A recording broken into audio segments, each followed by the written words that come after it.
The massive chamber fell silent as representative. Kale raised his crystalline hand. Dr. Hansel, Kim felt her stomach drop as she watched the holographic images flickering above the council floor. 30 wolf-like creatures moved across the screen, their dark fur gleaming under alien sunlight on the distant world of Kepler-4b. Han-Sol had been studying these creatures for months from aboard the research vessel Aurora. She knew every marking on their bodies, every behavior pattern, every subtle gesture they made to communicate with each other. But the other council members saw only monsters. "These Vorthok beasts have terrorized our colonies for too long, Kale," announced, his voice carrying the cold authority of someone who had never set foot on a planetary surface. "They have killed 17 colonists and injured dozens more. Our scientists cannot find any trace of higher intelligence in these creatures."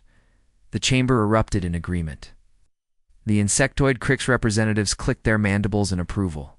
The aquatic delphins made their gurgling sounds of consent. Even the peaceful plant-like sylvans rustled their leaves in what Hansel knew was reluctant agreement. Han-Sol stood up slowly, her human voice cutting through the alien chatter. "Council members, I must object. My research shows these creatures exhibit complex social behaviors that suggest intelligence. The attacks may have deeper causes than simple aggression." Kale's crystalline features shifted into what might have been a smile on a human face. "Dr. Kim, your species is known for its emotional attachment to predatory animals. Your homeworld's history with domesticated wolves is well documented. But sentiment cannot override the safety of our colonies." The other humans in the chamber remained silent. Admiral Taehyun Park, the senior human representative, avoided Hansel's desperate gaze. She realized with growing horror that even her own species had abandoned the wolves. "The orbital bombardment will sterilize the entire continent," Hansel pleaded. "Surely there must be alternatives, perhaps relocation, or establishing protected zones away from the colonies." But Kale had already called for the vote. One by one, each alien species raised their appendages, tentacles, or energy fields in approval. The Crix buzzed their unanimous consent. The Delphins pulsed their bioluminescent agreement. The Sylvans swayed in collective approval. When the vote reached the human delegation, Admiral Park hesitated for only a moment before raising his hand. "The safety of all galactic citizens must come first," he said quietly. Hansel's objection was recorded in the official minutes, but it meant nothing. The final tally was overwhelming. 847 votes in favor, 1 against. The bombardment would begin. In exactly 1 week, as the council members filed out, discussing logistics and orbital trajectories, Hansel remained seated. She stared at the holographic display still showing the wolves in their mountain territory. They had no idea that their world was about to end. The chamber lights dimmed automatically, but Hansel didn't move. She watched the wolves playing, hunting, caring for their young. Tomorrow, she would return to the Aurora and file her final report. But tonight, she had a decision to make. The wolves deserved better than this. If the galaxy wouldn't listen to reason, perhaps it was time for a different approach. Hansel couldn't sleep. She tossed and turned in her small quarters aboard the Aurora, the council's decision echoing in her mind. Every time she closed her eyes, she saw those wolves running free across the mountain ridges. Unaware that death was coming from the stars above, at 0300 hours, she made her choice. The ship's corridors were dimly lit during night cycle, and most of the crew was asleep. Hansel moved quietly through the passages, her heart racing with each step toward the shuttle bay.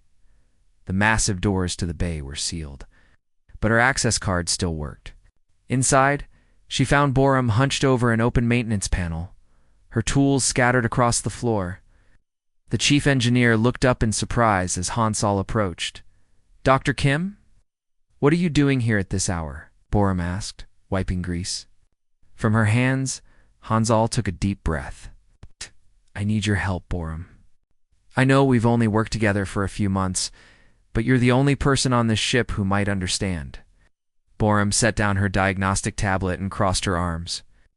"You're planning something stupid, aren't you? I can see it in your eyes. You have that same look my brother got before he decided to surf during a typhoon." The wolves on Kepler 44b aren't mindless killers, Hansal said urgently. My research shows complex behavioral patterns, social structures, even what might be primitive language. But the Council won't listen.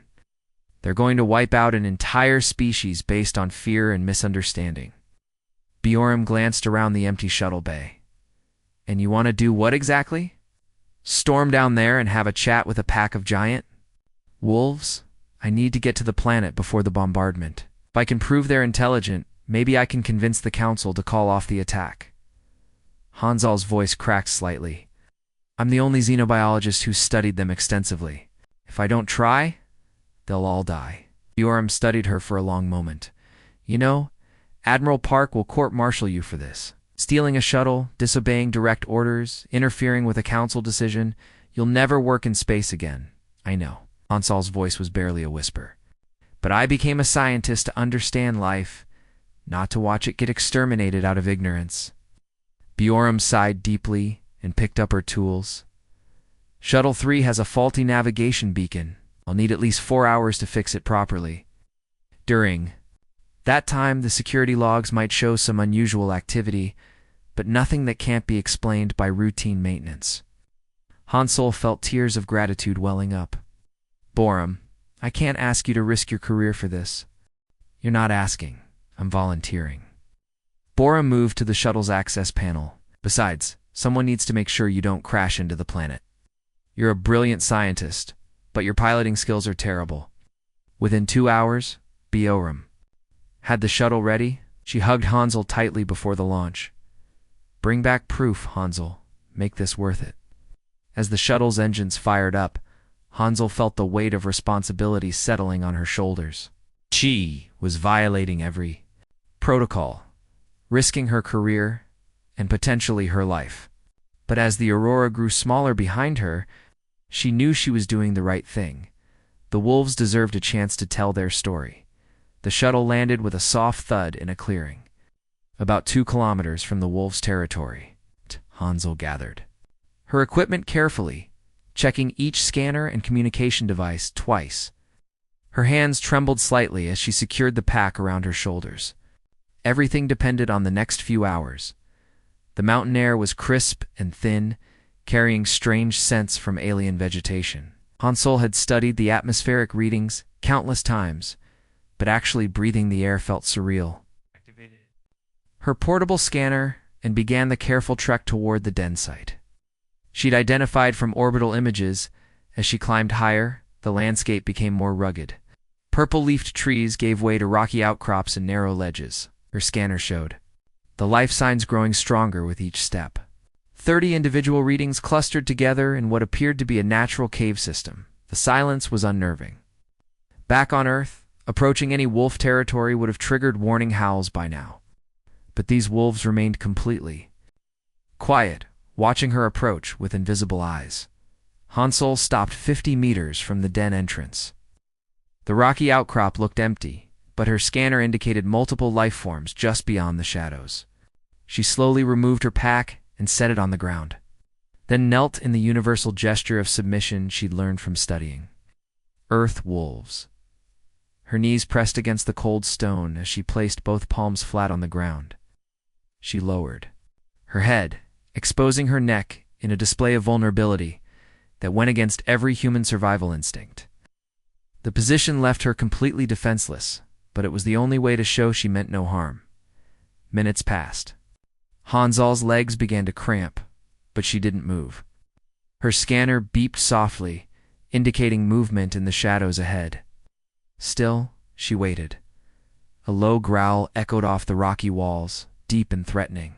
Hansal's heart hammered against her ribs, but she forced herself to remain motionless. The sound came again, closer this time, accompanied by the soft scrape of claws against stone. Then he emerged from the darkness like a nightmare-given form. The wolf was massive, easily twice the size of any earth wolf she'd ever seen. His black fur seemed to absorb light, and 3 parallel scars ran across his muzzle from some long-ago battle. But it was his eyes that took her breath away. They weren't the simple amber of an animal, but deep golden orbs that held unmistakable intelligence. The colonists had named him Shadowfang. What? But Hansel could see this creature was far more than the monster in their reports. He moved with careful purpose, each step deliberate and measured. His head tilted slightly as he studied her. She could practically see him thinking, analyzing, deciding. The wolf approached slowly, his massive paws making barely a sound on the rocky ground. Hansel fought every instinct screaming at her to run when he was close enough that she could feel his breath on her neck. He paused. She could smell his wild scent, hear his steady breathing. For a moment that seemed to stretch forever, predator and human regarded each other in perfect silence. Then something remarkable happened. Instead of attacking, Shadowfang sat back on his haunches, his intelligent eyes never leaving her face. He was waiting to see what this strange, submissive creature would do next. Hansel realized with growing excitement that first contact had been made. Now came the hard part. Hansel spent 3 days learning to communicate with Shadowfang and his pack. It started with simple gestures and careful movements, slowly building trust between human and wolf. She noticed how the pack members interacted with each other, their complex body language and subtle vocal signals that revealed a sophisticated social structure. On the 4th morning, everything changed. Shadowfang led her to a rocky outcrop. Overlooking the valley below, Hansel gasped as she saw the Colonial Research Facility for the first time from this angle. The gleaming metal building sat directly in the center of what her scanner revealed to be an ancient gathering place. The ground beneath the facility showed traces of organic compounds that could only mean one thing. This had been a birthing ground for generations of wolves. Hansel's scanner detected layers of den sites going back hundreds of years, each one carefully dug and maintained by countless generations of mothers preparing safe places for their young. They built right on top of your nursery, she whispered to Shadowfang, who sat beside her with his ears flattened against his head. The wolf's posture radiated grief and frustration in a way that needed no translation. Hansel activated her long-range scanner and focused it on the research facility below. What she found made her blood run cold. 7 juvenile life signs registered. From within the main laboratory building, 7 young wolves, separated from their pack and held in containment. She pulled up the colonial incident reports on her tablet, cross-referencing them with her new understanding. The first attack had occurred 3 days after the facility's construction began. A group of 5 wolves had approached the construction site not to hunt workers, but to investigate the disturbance of their sacred ground. The second incident happened when excavation uncovered an active den site. The wolves had charged the construction equipment, not out of aggression, but in a desperate attempt to reach cubs that were trapped beneath the machinery. The colonial security team had driven them off with sonic weapons, not realizing they were separating parents from their children. Each subsequent attack followed the same pattern. The wolves would approach the facility, seemingly testing its defenses, looking for weaknesses. But they weren't planning an assault on the colonists. They were planning rescue missions. Hansel's hands shook as she read the reports filed by lead engineer Dong Wook and chief scientist Young Mi. They described the wolves as increasingly aggressive and displaying pack-hunting behaviors. But Hansel could see the truth now. The wolves were getting more desperate with each failed attempt to reach their young. The final pieces fell into place. When she discovered that the research facility's main purpose was studying local wildlife, the 7 juvenile wolves weren't just accidentally captured. They were being held as research subjects, their every behavior monitored and recorded while their parents frantically searched for them. Every attack was a rescue mission, Hansel said aloud, her voice breaking. You weren't trying to hurt anyone, you were trying to save your children. Shadowfang's low whine confirmed her theory. The great wolf pressed against her side, and she could feel the trembling in his powerful frame. These weren't savage beasts, terrorizing innocent colonists. They were desperate parents being driven to increasingly dangerous acts by the theft of their young. The galaxy was about to destroy an entire species for the crime of loving their children. Handash Soul sat cross-legged on the rocky ground, her notebook filled with sketches and symbols. For the past week, she had been living among the wolves, learning their intricate ways of communication. It wasn't just the obvious things like howls and growls. Every ear position, every tail movement, Every subtle shift in posture carried meaning.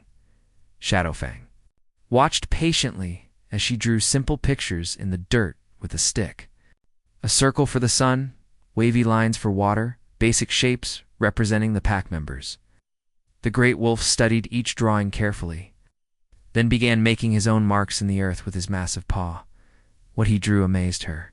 Shadowfang created a rough map of their territory, marking specific locations with different symbols. He drew the den sites, the hunting grounds, even the water sources. But most importantly, he marked the colonial facility with sharp, angry scratches that clearly meant danger. "You're trying to tell me something?" Hansel murmured, pulling out her recording device. "This isn't just animal behavior. This is actual communication." She switched her communicator to broadcast mode, transmitting on all frequencies used by the Galactic Council fleet. Her voice carried across space to every ship in the Armada, reaching the ears of hundreds of alien beings preparing to destroy an entire species. "My name is Dr. Hansel Kim, and I'm broadcasting from the surface of Kepler 44 to B. The Vorthok wolves you're about to kill are not savage monsters. Parents who are trying to save their children from colonial researchers, who unknowingly built their facilities on ancient nursery grounds." The response came immediately. Counselor Kale's crystalline voice filled the communication channel, cold and dismissive. "Dr. Kim, you have been alone on that planet for too long. Your emotional attachment to these predators has clouded your scientific judgment." "No, it's opened my eyes," Hansel shot back. "These wolves have language, they have culture. They have mathematical concepts and social structures more complex than some civilizations. We've granted full membership in the council." She held up her recording device, playing back the vocalizations she had documented. The sophisticated patterns of communication filled the broadcast, but the council members remained unmoved. "Human sentimentality?" Kale interrupted dismissively. "Your species has a documented history of projecting intelligence onto simple animals. These are the same instincts that led your ancestors to domesticate wolves on Earth." "Then explain this," Hansel said, activating her scanner. The device projected a holographic display showing the pack's territorial markings, their mathematical stone arrangements, and their complex social hierarchies. "Explain how simple animals create astronomical calendars using stone formations." Fleet's bombardment arrays began charging, their energy signatures visible even from the planet's surface. Hansel felt Shadowfang press against her side, the great wolf's presence both comforting and heartbreaking. "You have 30 minutes to evacuate, Dr. Kim?" Admiral Park's voice carried a note of desperate urgency. "After that, we cannot guarantee your safety." Hansel looked into Shadowfang's amber eyes and made her final decision. "Then I guess I'll be staying here with my friends." The fleet held position above them, weapons ready, while Hansel prepared to make the most important stand of her life. The 3 enforcement shuttles touched down in the clearing with a thunderous roar, their engines kicking up clouds of dust and debris. Hansel stood her ground as the ramps lowered, revealing armed soldiers in full combat gear. Security Commander Minho stepped forward, his weapon lowered but ready. "Dr. Kim, I have orders to bring you back to the fleet immediately," Minho called out, his voice amplified by his helmet's speakers. "Please don't make this more difficult than it needs to be." Hansel remained motionless beside the wolves' den entrance. She had expected this moment, but her heart still raced as she watched 12 soldiers spread out in a tactical formation. These weren't scientists or diplomats. These were enforcers, trained to complete their mission regardless of resistance. "I'm not going anywhere," Hansel replied, her voice carrying across the clearing. "Not until the council agrees to call off the bombardment." Oh. Minho sighed and began walking toward her, his team following in careful formation. They had studied the wolves' attack patterns and knew these creatures were capable of incredible speed and violence. But as they approached, something extraordinary happened. A low, resonant howl echoed from the forest. Not the aggressive war cry they expected, but something deeper, more purposeful. The sound was answered by another howl, then another, until the entire mountain seemed to vibrate with the voices of 30 wolves. Shadowfang emerged from the tree line first, his massive black form moving with deliberate purpose. One by one, the The rest of the pack followed him into the clearing. The soldiers stopped their advance, hands tightening on their weapons as they found themselves facing a circle of predators. But the wolves didn't attack. Instead, they moved in. Perfect coordination, forming a protective ring around Hansel. Each wolf took a position facing outward, their bodies creating an impenetrable barrier between the human scientist and the approaching soldiers. "Command! This is unprecedented," Minho whispered into his communicator, his voice barely audible. "The wolves are defending her. They're not showing any signs of aggression toward Dr. Kim, but they're clearly protecting her from us." Shadowfang positioned himself directly in front of Hansel, his amber eyes locked on Minho's visor. The great wolf's posture wasn't threatening, but it was absolutely unmovable. He was making a statement that needed no translation to reach the human. It would have to go through him. Handash Sol slowly placed her hand on Shadowfang's massive head, feeling the warmth of his fur beneath her palm. "This is what loyalty looks like," she said, her voice carrying clearly across the clearing. "This is what family means to them." Soldiers exchanged uncertain glances. They had been briefed on extracting a human scientist, not facing down a pack of wolves who were clearly acting to protect rather than attack. Minho had seen combat situations before, but nothing had prepared him for this display of interspecies loyalty. Dr. Kim Minho said carefully, "These animals could turn on you at any moment. You're in extreme danger." "No," Hansel replied, her hand still resting on Shadowfang's head. "I'm probably safer here than anywhere else in the galaxy." These wolves understand concepts that the entire Galactic Council seems to have forgotten. The pack held their formation, 30 pairs of intelligent eyes watching the soldiers with patient determination. They weren't preparing to attack. They were simply refusing to let anyone harm the human who had shown them kindness, Minho realized. His mission had just become infinitely more complicated. The image broadcast across the galaxy changed everything. 30 wolves standing in perfect formation, protecting a lone human scientist from armed soldiers. Shattered every assumption the Galactic Council had made about the Vorthok species. The footage streamed live to every ship in the fleet, every council chamber. Every colony world, Counselor Kale's crystalline form flickered with uncertainty as he watched the transmission. "This behavior is unexpected," he admitted, his voice lacking its usual authority. "The creatures are displaying protective instincts toward a non-pack member." Admiral Park's voice crackled through the communication channel from his flagship. "Commander Minho, what's your assessment of the situation?" Minho studied the wolves carefully, his tactical training warring with what he was witnessing. "Sir, these animals are not acting aggressively. They're positioned defensively, but they're not threatening anyone. It's like they're guarding." Dr. Kim Hansel seized the moment, her voice carrying across every communication frequency. "This is exactly what I've been trying to tell you. These wolves don't just have intelligence. They have compassion, loyalty, and the ability to recognize friendship, even across species lines."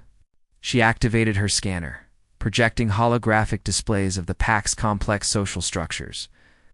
"Look at their territorial markings. Look at their mathematical stone arrangements. Look at how they've organized their society around protecting. They're young and caring for their elders." The evidence was overwhelming. The wolves' defensive formation wasn't random. It was a carefully coordinated strategy that demonstrated tactical thinking, communication, and trust. They had chosen to protect Hansel. Despite having every reason to fear humans after the capture of their cubs, Counselor Kale's voice was quieter, now thoughtful. "Dr. Kim, if what you're saying is true, then we have made a grave error in judgment." "It's not too late to fix it," Hansel replied, her hand still resting on Shadowfang's head. These wolves want the same thing every parent wants: safety for their children and peace for their families. The bombardment was called off within hours. The Galactic Council, faced with undeniable evidence of the wolves' intelligence and capacity for interspecies friendship, voted to grant the Vorthok protected status. Hansel's communication breakthrough became the foundation for entirely new first contact protocols. 6 months later, the planet had transformed. Dr. So Young arrived on the first official research mission, her shuttle. Landing in the same clearing where the standoff had taken place, She watched in amazement as Hansel emerged from the forest, running alongside the pack like she had always belonged there. "How do you do it?" Saw Young asked as they sat by the evening fire, wolves resting peacefully around them. "How do you communicate with beings who don't use words?" Hansel smiled, watching Shadowfang play with the cubs they had rescued. "I learned to listen with more than just my ears. These wolves speak with their actions, their loyalty, their willingness to risk everything for those they care about." Colonial Research Facility had been relocated to a different continent, with the wolves' input on suitable locations. The cubs had grown strong and healthy, and new litters were being born in the ancient nursery grounds that had been returned to their rightful owners. As the stars appeared overhead, Hansel realized that her greatest discovery hadn't been proving: the wolves' intelligence. It had been learning that true communication happens when beings choose to understand each other, regardless of the language they speak. The galaxy had learned that intelligence comes in many forms, and sometimes the most profound connections require no words at all.